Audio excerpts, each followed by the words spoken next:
At ngayong pong video kong ito ay nais ko po i-share sa inyo ang tungkol sa AI.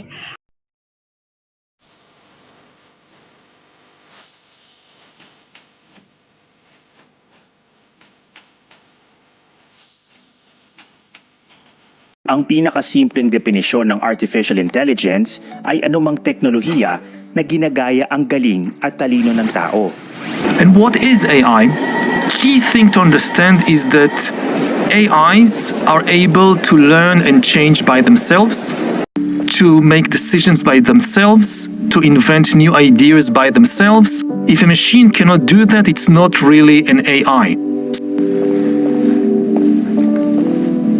They don't just respond to commands, they can also show their intelligence and creativity. Like Ang ganitong peking video na ginagaya ang boses ng mga sikat na personalidad gamit ang AI o Artificial Intelligence.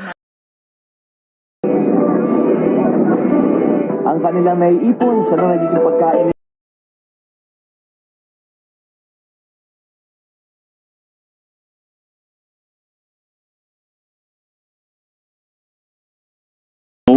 You know, is it okay if we interview you?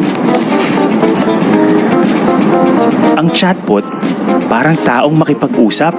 Can you make me a script for this documentary? Agad-agad, naglabas ng balangkas ang chatbot. Tapos na siya, wala pang 10 segundo. Pasayangan natin. At aba, may saysay ito. Mga mamis, hindi po naman ako masyadong matalino. Pero sa tingin ko po ay mayroon pong hindi magandang epekto itong AI sa mga bata. Kaya sana yung ating mga anak habang sila ay nag-aaral, atin po silang subaybayan habang sila ay gumagamit ng mga computer. Kasi sa palagay ko po itong mga ganito pong pangyayari sa panahon natin ngayon ay mayroon talagang hindi magandang epekto sa mga bata.